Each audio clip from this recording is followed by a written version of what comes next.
Welcome to the Widow's Table. I'm happy to premiere the first episode of At the Table, a series of widow to widow conversations. I'm sitting down for a deeply personal conversation with Jennifer Jackson, a fellow widow and longtime online friend.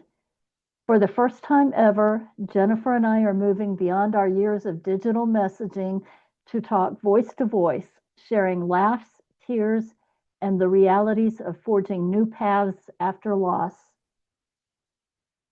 Jennifer opens up about the sudden death of her husband, Jason, the chaos of solo parenting four young daughters, and the winding journey of grief that followed. She reflects on the comfort of faith, the challenges of remarriage, and the ways widowhood has reshaped her sense of community and changed her forever. Jennifer and I candidly discuss the bumps, setbacks, and unexpected blessings of life after widowhood and hope to offer compassion and practical advice for those just beginning this difficult journey.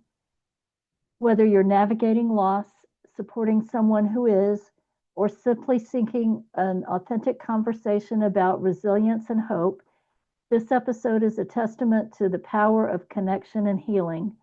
Pull up a chair. You're not alone at the widow's table.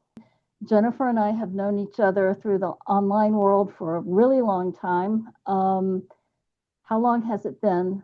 I joined YWBB in late 2010. Were you there then?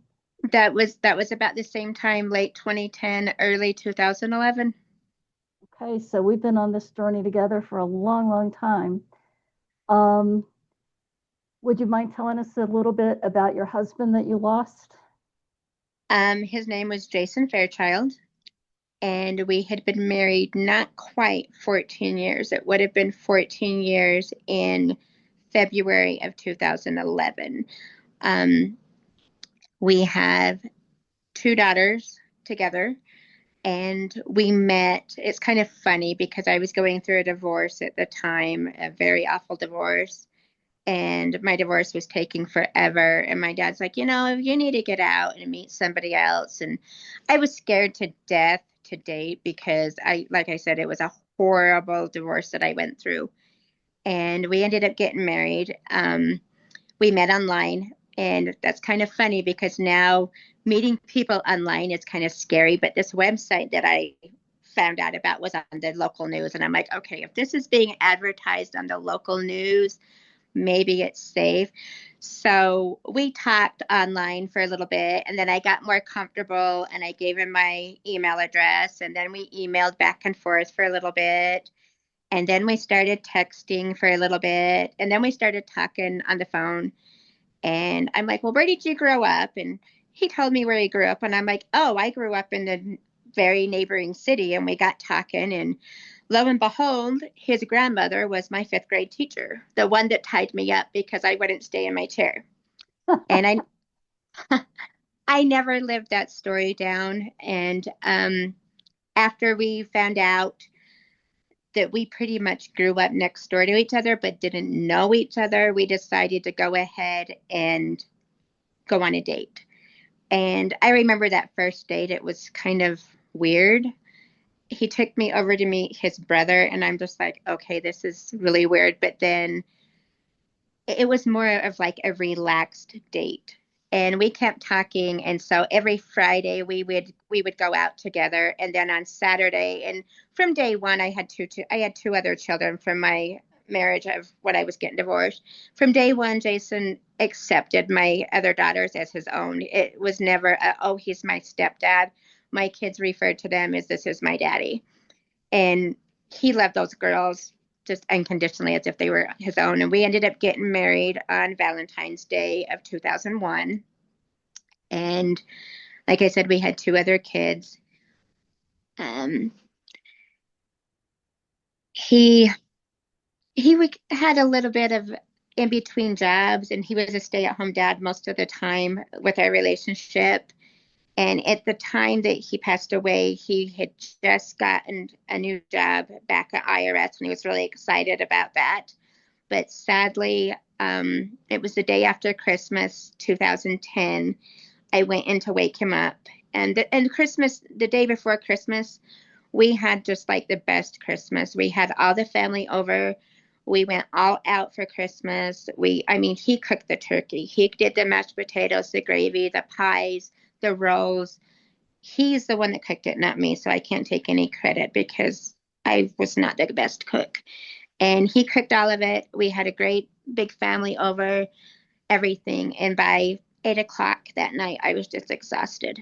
And he gave me a necklace. I still have the necklace. It's the open heart from, I can't remember. It's the open heart from, I can't remember the name of the jewelry store, but anyways, it's the open heart collection. And he gave me that.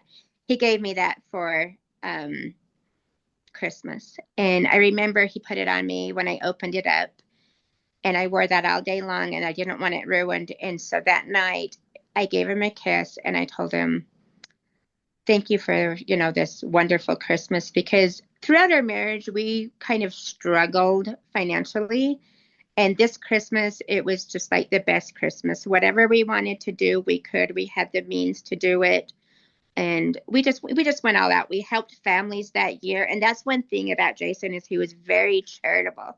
He would give you the shirt right off of his back if he could.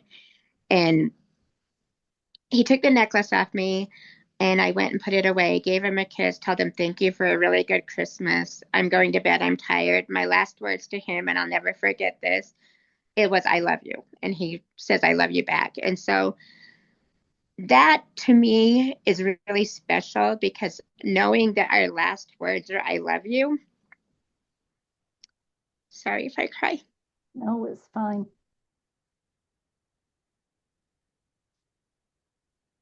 I will carry that my whole life, because that's how our marriage was. He put up with so much crap from my ex-husband, and he stepped up as a husband and as a father to the kids that he didn't even father. He was their daddy. And the next morning,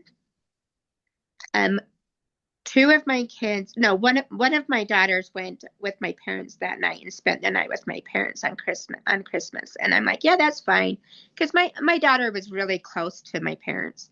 And so my oldest daughter, she was with my parents that day. And it's really weird, because this was 15 years ago, and I completely remember this, every little delicate detail, things that you just remember.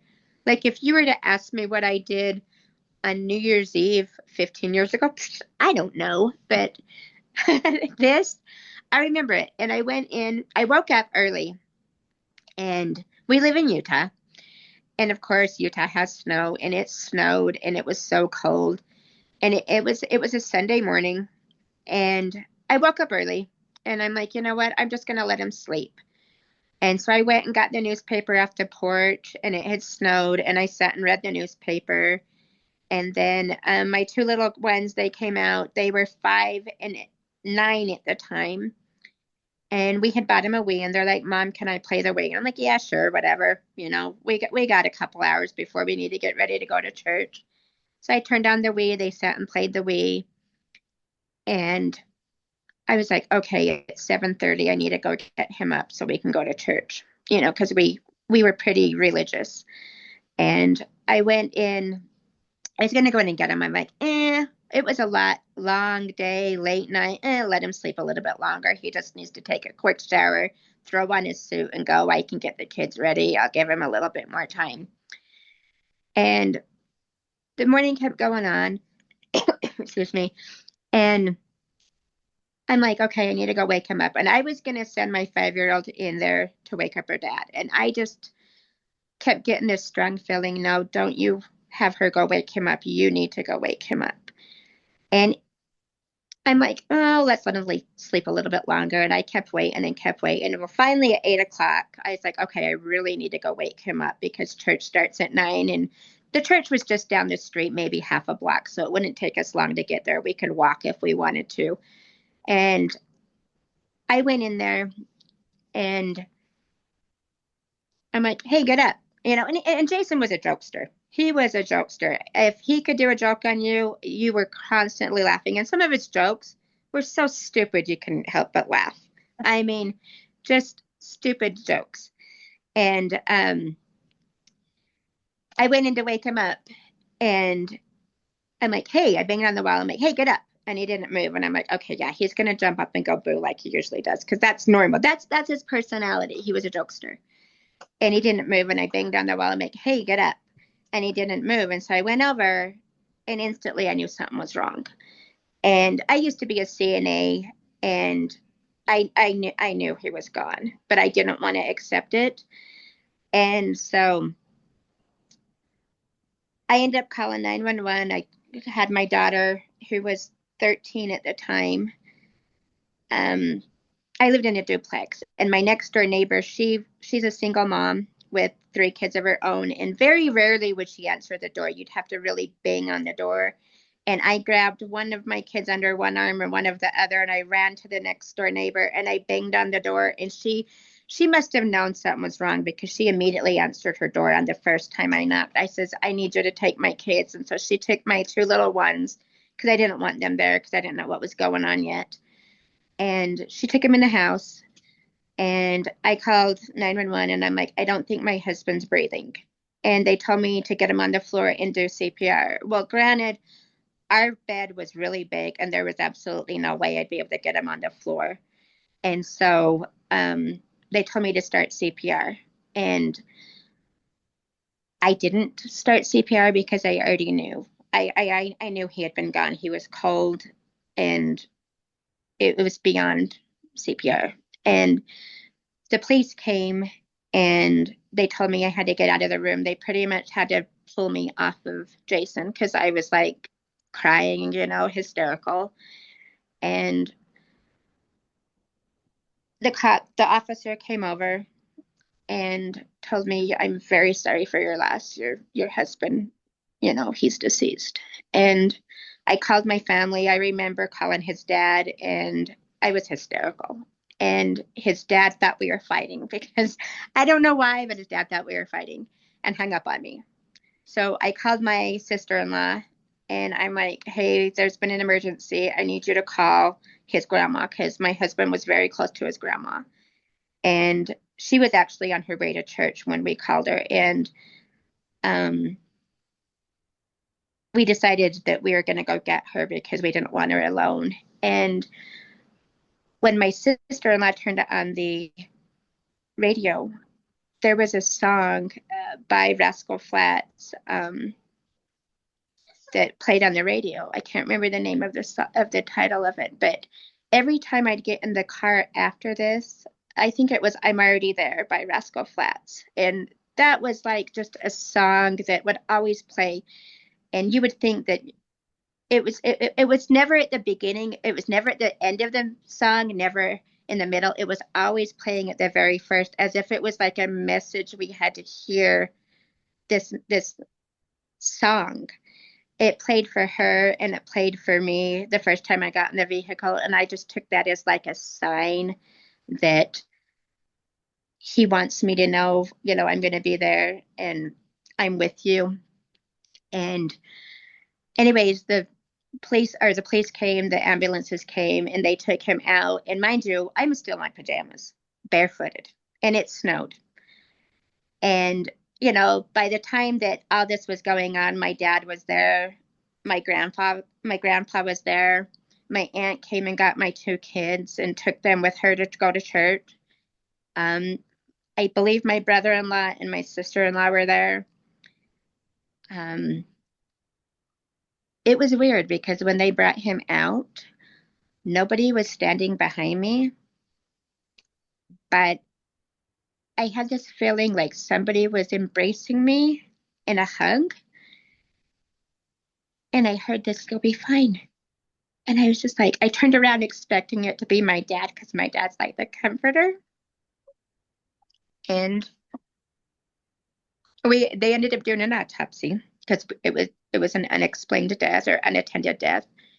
And it come out that it was dilated cardiomyopathy. Basically what that is your heart enlarges, your muscles become too weak, your heart can't pump the blood, and eventually your heart stops. Jason was 39 when he died. I was 32 with 4 young kids, and I swore up and down I would never get remarried. No, never happening. After a messy divorce and after this, I'm never getting remarried. And we never talked about, oh, if I die, do you want me buried? Do you want me cremated? Do I get remarried? If both of us die, who's going to take the kids? We never talked about any of that. So I was completely in the dark of what am I supposed to do? And like I said, we're religious, and I kept getting this feeling, okay, he needs to be buried. And his grandmother offered a plot to me. However, it was only one plot. And if I wanted to be buried next to him, it wouldn't be possible because there wasn't any plots. And I didn't want to do that. And so I ended up finding a plot just right down the street from where we lived in the local cemetery and got 2 plots next to each other. And because I had family that was out of town, we didn't have their funeral until the first week of January. And my sister's husband at the time worked on an oil rig, and we hadn't called him because when you're on an oil rig, you cannot get a hold of somebody immediately. And nobody called him. And all of a sudden, he calls me, and I'm thinking, this is weird. Why are you calling me?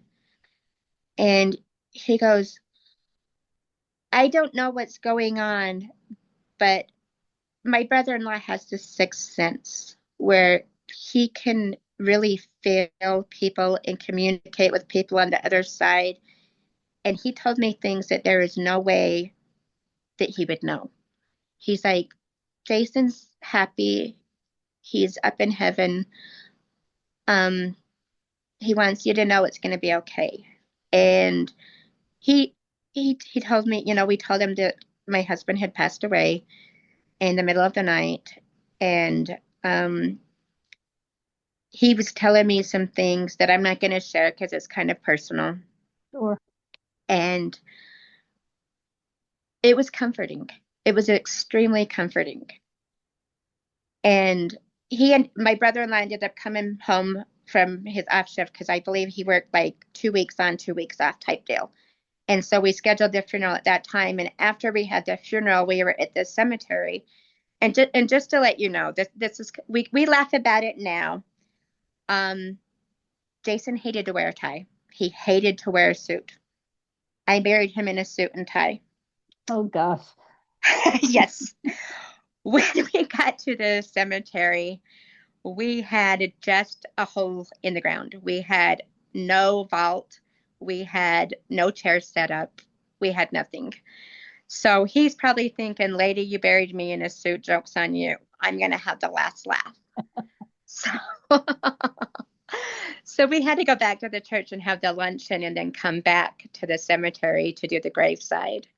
And after the graveside, my brother-in-law and my sister and we sat at the cemetery for about 2 hours. And he was telling me things that I needed to know that only me and my husband ever talked about. And it was so comforting because he's like, you need to be happy.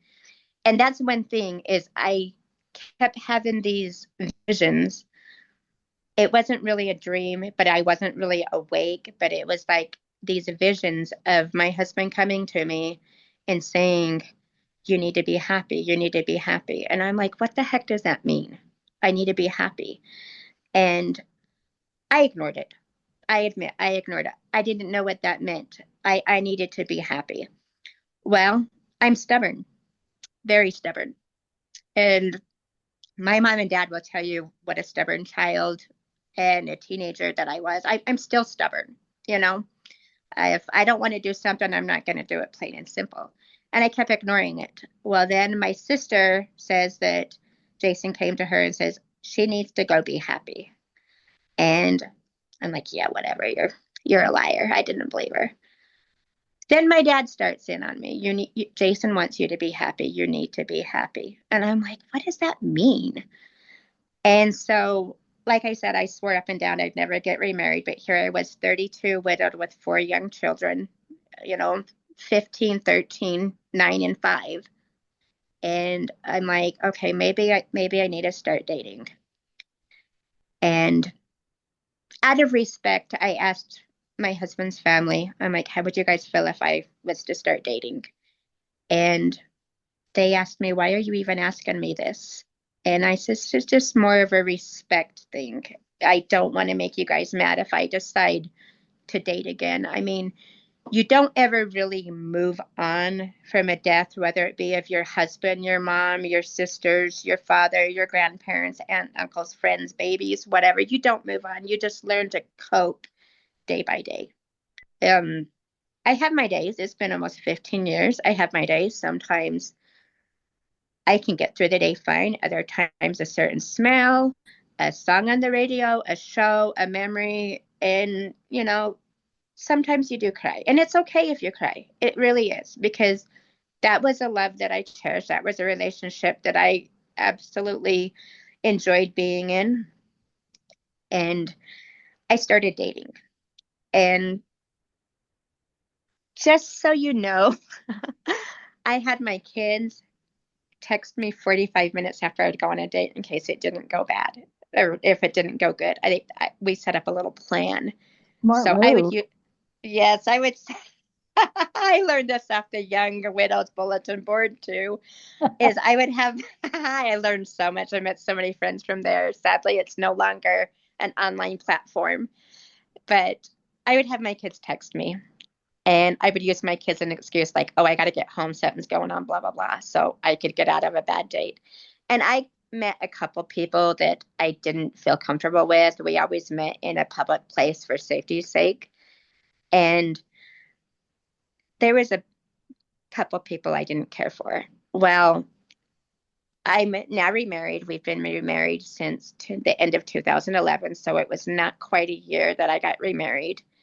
I know people will say that that's fast, but I felt I was ready, and um, we just clicked. He lived on the other side of the country. I lived in Utah, and we decided to get married. And he, like I said, he accepted, my girls right from the beginning. And I remember that when we were driving across the country, my dad, my mom, my sister went with us, and my dad, loved my dad, but he's like, are you sure you want to do this? You still have time to run. And Dads are my great husband, for that. my husband now, his name's Richard. He's like, yeah, I'm sure. My dad's like, are you really sure? You, we can help you run if you really want to run. And my husband's been in it since, he's dealt with me and he's been supportive. I mean, we have pictures of my late husband on the wall that he hung up for me. My kids have pictures of their dad in their bedrooms. We still talk about Jason all the time. If I'm having a bad day, my husband doesn't say anything to me. If I just need to cry, he'll just sit there and hold my hand and let me cry. He lets me talk about Jason, ask me how he was. And I told him, I says, honestly, if you guys would have met, I really think you guys would be the best of friends because you're so much alike, but yet you're so different too. Um, they are both jokesters. And I really think that I really think that we would have had a good relationship and a good friendship if they ever had the chance to meet each other. Um, so like, I mean, one of the questions you ask is, how long have I been widowed? It's been not quite 15 years. It will be 15 years come December. And mine was 15 in March, so we're right along the same timeline. Um, I remarried too, and obviously most people know that mine did not work out. We were recently divorced. Um, how scary was it for you to remarry? Because you've got the experience. Marriages end. That's the way it is, whether it's divorce or death. At some point, there's a goodbye. How did you cope with that, knowing that? With my religion, and I'm most people know me as Mormon. but the church has been renamed. We're now known as the Church of Jesus Christ of Latter-day Saints, LDS. And in my religion, we do not believe that death is the end. We believe that there's an afterlife, a heaven, and we will be reunited. We also believe in temple marriage. It's a marriage for eternity. Jason and I were never married in the temple, what we call being sealed. We were never sealed. And so we did not have an eternal marriage. However, we were working towards that. We just never made it to the temple to be sealed, to have our kids sealed to us. When Richard and I got married, we got married civilly. And then a year later, we were able to go through the temple. Me and him were married in the temple, sealed. We had my 2 kids sealed to us, meaning that we will be an eternal family. And so with my religion, I believe that once I die, I will see Jason again, and we will be together again once I die. I still get little visions and little like experiences with him. I've seen him a couple of times, and he's come to me and told me, hey, you need to do this, or I feel, I get these experiences that he's still helping father his children, even though he's in heaven. Which is kind of comforting because he may know more than what I do. I may think that I know what's going on, but he may know more of the bigger picture, if that makes sense. It does. And so in our religion is I cannot be sealed to Jason until I die, because in our religion, a woman can only be sealed to one man while they're alive. However, a man can be sealed to multiple women while they're still living in our religion. And my children and my family all know that once I die, I do want to be sealed to Jason, which I can. And so I will have 2 husbands through eternity, if that makes sense. And so, we in my religion, we don't believe that death is the end. We believe that there's an afterlife, and it's a bigger, glorious place to be. And that's the way that I've been brought up, and that's what I believe, is that eventually my kids will see their dad again. He will see his kids again. I will see family members that have moved on. I'll see my mom again because my mom passed away 8 years ago. I'll see relatives that have passed on. And so there's comfort knowing that. And so that's one thing that keeps me going, is if I know that I live righteously, then eventually when my time is up on earth, I will be reunited with family members that have gone before me. So your faith is very sustaining for you then. It provides real comfort. That's a Yeah. beautiful thing. Good. Yes. Yeah. Did you learn anything new about yourself over the last 15 years almost that you've been on this journey? One of the things early in the days, and honestly, looking back the first 6 months, I don't remember much. I'm sure I was just in survival mode. I guess I survived because my kids are still with me. I mean, I guess we ate. I honestly, looking back, I think I may have just blacked out that first 6 months because I don't remember much from it. One thing that I did learn is even with the tears, that can dehydrate you. So stay hydrated, drink lots of water. And thank goodness for the Puffs Plus Kleenex with lotion, because blowing your nose after a while, it does get raw. But Absolutely. if you can't eat, the best thing is drink, because you don't think that the tears will dehydrate you, and it definitely will. And that's one of the things that I tell new widowed people is, if you can't eat, at least make sure that you're drinking lots of water, because the tears will definitely dehydrate you so bad. And so I I have more empathy towards people that have been in the same situation I have. And I know this is really horrible to say. Before it happened to me, it was like, oh, okay, that's sad, and I would move on. Well, now that I have experienced it firsthand, I have so much more empathy towards people that go through it, more understanding. So maybe I had to go through this to become more empathetic towards people, and when they have challenges, um, I think it's changed me more to be more patient because you never know. You never know if this is somebody's last day. You don't know. And so going back to that last night I had with him, I'm so thankful that our last words to each other is I love you. That's going to carry for a long time. And so I don't care how mad you get or if you're fighting with your spouse or whatever the case may be, but and my husband now, he tells me, this is really funny because we've had some heated arguments, you Of know. course, you're married. And, It kind of uh, goes with the territory. everybody, I don't care who you are. If you say that you have the perfect marriage, no, you don't. There's something that you fight about. It's just the way life is. And one thing that my husband Richard has told me, he goes, I did not get married to get divorced. So if you're mad at me, we're going to work it out. And it may take more than a day or two to work it out, but you know what? We end up working it out.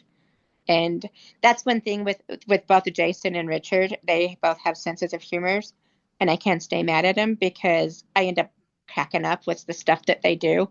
With Jason, I would sit and say, I'd get mad at him. I'm like, and he'd try to touch me. I'm like, don't touch me. And he would take his finger right in my face and move it all over around me and say, I'm not touching you. I'm not touching you. I'm not touching you. But he'd just keep moving his finger all around about a couple centimeters from my face. And he's like, I'm not touching you. And I cannot hold a straight face. I would start laughing.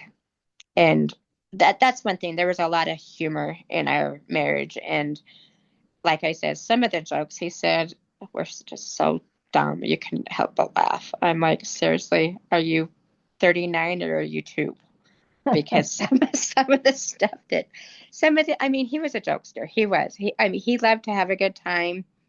Um, he had this Taz tie. In fact, I hid it because he was into Tasmanian devil a lot. And he had this Tasmanian devil tie and he wore that stupid tie everywhere. And now I cherish that stupid tie that I could not stand when he had it. He had a Garfield or tank top, and that poor thing had seen better days. But you think you'd get rid of it? No, I still have that stupid Garfield tank top, and um, just some of the things that I'm seeing now with my children. That I mean, she's 19 now, almost 20, and she doesn't remember her dad at all. And some of the things she does, I says, "Yep, that's your dad coming out in you." Because she'll sit and say, "Oh, really?" And her dad used to always say that all the time in exactly that same way. And I'm like, "You definitely get this from your dad." And there's times that we'll just sit there and I'll share memories of their dad. And I mean, my daughter that was 9, she remembers her dad a lot more than my 5-year-old did.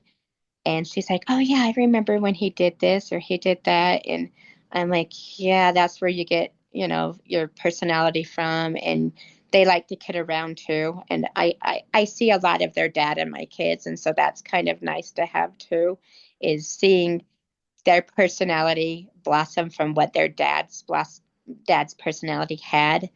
And so it's kind of fun to watch them as they grow up and get older. And I'm seeing so many similarities between them and their dad. It's comforting. It is. They're still with us in a weird kind of way through the kids. Mm-hmm. Mm-hmm. Yeah. Um, when you meet newly widowed people, and I know that we both run into them all kinds of places, online, real life, whatever, aside from the staying hydrated, which is really super good advice because I had that issue too. What would you say to someone who's newly widowed and just kind of deep in the throes of it all? there's a lot I would say. Today may not seem like a day that you're going to be able to get through this, and it may be hard. It's hard even 15 years later. But as a newly widow, and even if you have young children, or even if you don't know how you're going to go and move on, because after the funeral, everybody goes back to their life, but your life's been changed. And something that the widows will call this is a roller coaster nobody wants to be on. And it truly is a roller coaster. One day you'll be on a high and you'll be doing great. Other days you're going to be on a low and be doing not so great. There's going to be twists, turns, jerks, pulls, whatever. It's literally an emotional roller coaster. And it's okay to cry. It's okay to have the happy days. It's okay to lay in bed and cry, but just don't unpack your bag and stay there. You can't. I mean, take the time to grieve. And there's no time frame on grieving. What point I'm at, somebody that may have lost their spouse at the same time may not be where I am. There's no guideline to grieving. If you take longer than others, that's perfectly fine. Just like your grieving is like a thumbprint. No thumbprint is exactly the same. You can't tell somebody how to grieve because you do not know how that person is feeling. You do not know the relationship that they lost. You don't know. All you can do is be supportive. And I tell people, the biggest things, like I said before, is stay hydrated and use the Puff Plus with lotion, because these little cheap Kleenexes, they will tear you up. They And really will. oh, they will. They will. And I mean, if you can't sleep, sleep when you can, even if it's an hour. An hour will help you. And one other thing I tell people, and a lot of people did not know this, is if you have a loss, you want to get to Social Security the same month of that loss, because if you don't, you'll lose out on benefits. I mean, Jason passed away on the 26th, and I was into Social Security before the end of the year, just because I knew if I didn't get in there until the next month, I would lose something.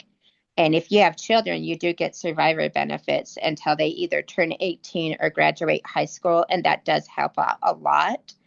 If they're continuing education, they can continue that as long as they're like in college or whatever the case may be. And so that I did get into Social Security quickly. And so that did help a lot. That I mean, there's books out there that I read to my kids. We still have the book, because at 5 years old, a child's not going to understand that death is permanent. I mean, that's one of the hardest things that I had to go through. Is my 5-year-old kept crying and asking me, when is my daddy coming home, and trying to get her to understand that this is permanent. Daddy's not coming home. It's not that he doesn't want to, it's that he can't. Is one of the books that we got, and I got one copy for each of my kids, and we read it several times. It's a book by Maria Shriver called What's Heaven, and it explains death and heaven on a kid level. And so we read that, and I asked my kids if they had questions. So I guess my advice to those with young children is, if you can get your hands on that book, definitely get that book, because it really helped. And the first couple of times we would sit and cry reading that book, and we still cry when we read it, but it's therapeutic, and it really helped my young kids understand death and the funeral and what's going to happen and why we do things the way we do. And it really helped the kids a lot, understanding, because I didn't know how to understand death so that my young children would understand it. But this is on a kid's level. So if you can get that book, I really recommend getting it for your kids. That's very helpful. Thanks. Um, just a couple more things and then we can wrap up. One of the popular phrases in the widow's world is that widowhood changes your address book. Did you find that to be true? Did the people you were friends with and friendly with kind of cycle out and more newer ones cycle back in? I I did lose some friends in the death, and it was hurtful, but like I want to tell people, death is not contagious. You're not gonna get it. And just because it happened to me doesn't necessarily mean it's gonna happen to you.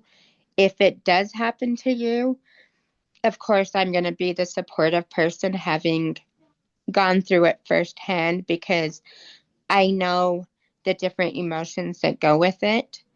But if it happens to somebody, just know that please reach out to myself or somebody else that you've known been through it, because having been through it firsthand, I can offer firsthand advice and information and how to get through it. I mean, like I said, it's a roller coaster. You're gonna have your ups and downs, your twists, turns, jerks, whatever. And if you could really talk to somebody that has experienced it, I think that's extremely beneficial, giving you the information that somebody knows versus, say, a counselor. I mean, yeah, counselors are great, therapists are great. I'm not putting them down by any means, but somebody that has experienced it firsthand may have some ideas or suggestions that you would not get otherwise. Community is very important. I don't know how I would have managed had I not found the Young Widows Bulletin Board as it existed back then, because that was a tremendous community of people who knew exactly what I was going through because they had been there too. Oh, You know, remember those late nights cracking yeah, up and on yes, video, and oh my, did we admit to that? yeah, we can admit to that. There Yeah, was I some mean, lunacy that happened, and great Widow's humor nights. is very weird humor that a lot of outsiders just don't get. Hmm. And the widow humor. Oh man, we had some really dark jokes.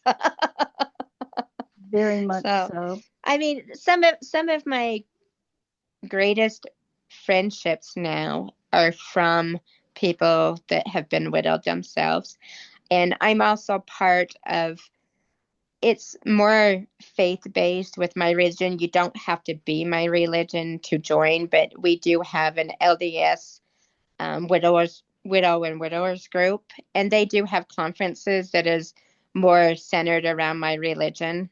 And they do get-togethers, they do campouts, they do conferences, they do dancing, they do bingo, they go to plays. I myself have never been to a conference. I just have never been able to go. But now that I'm back in Utah, I'm hoping I can go next year, um, because I heard that it's very beneficial. And so there is a lot of online platforms that you can join for the support, that people that get it. And I put the emphasis on get it because they've been there, they understand, and they're more empathetic being through it. I'm not saying that people that have not lost someone is not empathetic, but the people that have lost someone, they fully understand what you're going through, and they can relate to you. And having friends that you can vent to, whatever the case may be, asking for advice, that's, I mean, I still remember Mary. I'm not sure how to say her last name, but the one with the four boys. But boy, could I relate to her so much, because things that she would talk about, I was going through the same thing. And you know, dating, like the first couple people I dated after my loss, I was like, there is no way I would ever want to be with this person. And we would share some of the horror stories and we would just laugh about it. We would share each other's phone numbers and like, dude, call me like in an hour if this doesn't go good, and say that something happened. And we had the jokes, we had the fun, but then we also had, the support of each other. The biggest thing was finding my support system. And that's where I found out with the YWBB, and also the other group that I'm in, is just the support, because that's what I needed the most. Is, am I doing this right? I mean, I question myself all the time, like, am I making Jason proud? Am I carrying on his memory? am I raising my daughters the way that he wanted them to be raised? I question that. And some of the stuff that I really struggled with in the beginning was I felt that my girls were getting cheated. They're not going to have the daddy daughter dance when they get married. My husband, their dad, is not going to witness them graduating high school. My second daughter, she just got her master's degree. She walks in September.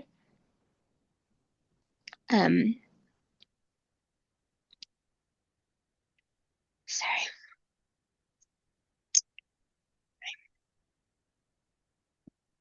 This is a huge accomplishment. Huge.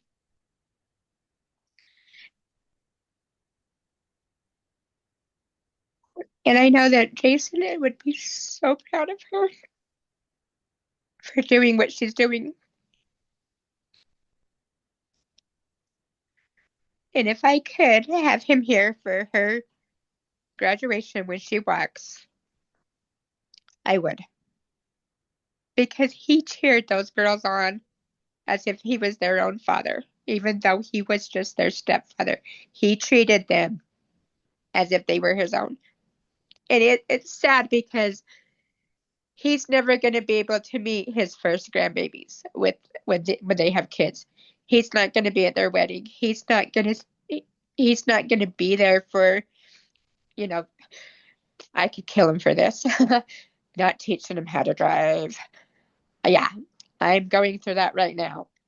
And it's scary. But you know what? We're getting through it. But my biggest thing as a mother of having my children lose their father is I felt cheated. I felt cheated. My girls got cheated, if that makes sense. They were cheated. It's not fair, but we all learned that things happen in life that it's not fair. But you just have to learn to cope with it. You don't move on, but you just learn to cope, whether it's day by day or whatever. But that's some of the things that I have written in my journal is and even in the early days I used to blog. I haven't done my blog for a while, but that's some of the harsh reality and feelings and emotions that I had is my girls got cheated. Why? My girls got cheated. And I have a lot of resentment for that. I'm trying to do better, but that's one thing that I really did struggle with, and I still struggle with it. I understand. I do too, because of the fact that my children were younger, not as young as yours, but younger, and he missed so much. My three stepkids, who were my kids, but different a little bit. I'm kind of like Jason was with your first two. You love them like they're your own, but you know it's not quite.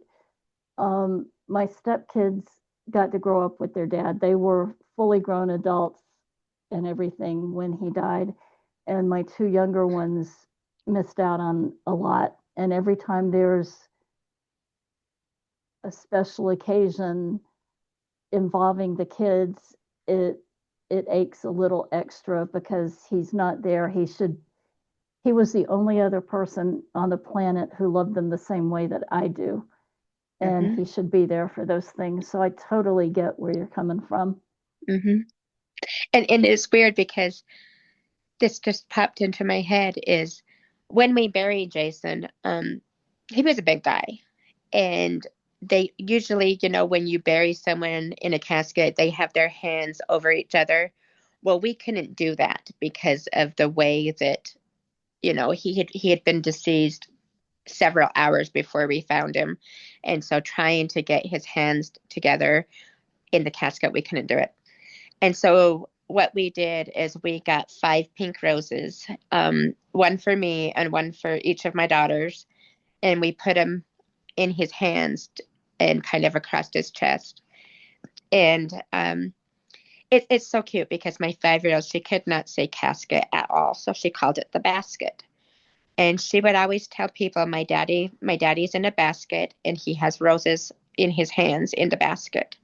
And every once in a while, like there was one time I was at work and I had the strong um, scent of roses. And I'm like, I even asked a couple coworkers, come over to my cubicle, tell me if you can smell the roses. And they're like, we don't smell nothing, but I could smell it really strong. And so my girls have even sometimes mentioned, hey, mom, I smell roses, but there's no roses around. And they've experienced it a few times. I've experienced it numerous times. And we've just talked it up that that's your dad. You're smelling your dad because whenever you smell the roses, that's your dad. And there's times that I could be struggling and all of a sudden I start smelling roses really strong as if I was literally sitting in a rose bush and there's no roses around me, but I can smell it so strong. And my girls have experienced that too. And so I find that very comforting knowing that yeah, he may be gone, but he's still here, if that makes sense. It makes absolute sense. I think most of us have things like that that kind of help us get through. Hmm. I mean, I'm a big believer that love never dies and love manifests itself in all kinds of ways. Oh, definitely, definitely. Well, is there anything else you'd like to share for the benefit of those coming up behind us? I can't think of anything. I think we've covered it. I'm so glad that you agreed to do this with me. It's nice to actually talk with you instead of just type talk with you. It's nice talking. I mean, just help helping other people, you know. That's one thing is that if I can help somebody, I want to help somebody with it. And whether a loss is recent or long term, if anybody needs anybody to talk to, reach out. I'm here for you. Reach out. That sounds great.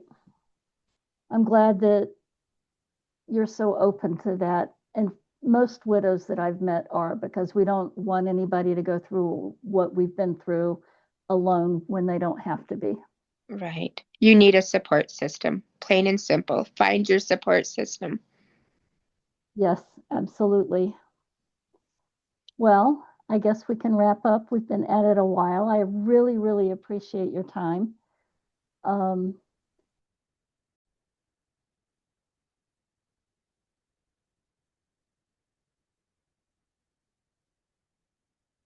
Thank you so much for joining us at the Widow's Table today. I'm so grateful to Jennifer Jackson for sharing her story with such honesty. The love, the pain, the unexpected laughter, and those small signs that remind us that we're not alone. If this conversation resonated with you, or if you're walking your own path of loss, please remember Jennifer's advice. There's no right way to grieve, and you don't have to do it all alone. Community and support, whether it's friends, family, or other widowed souls in real life or online, can make all the difference as we stumble, grow, and ultimately heal. We hope you heard something today that offers comfort or guidance wherever you are on your journey. If you'd like to connect, share your story, or ask questions, know that this table is always open to you. Your place is here. Until next time, be gentle with yourself, hug your loved ones, and remember, you are always welcome at the widow's table.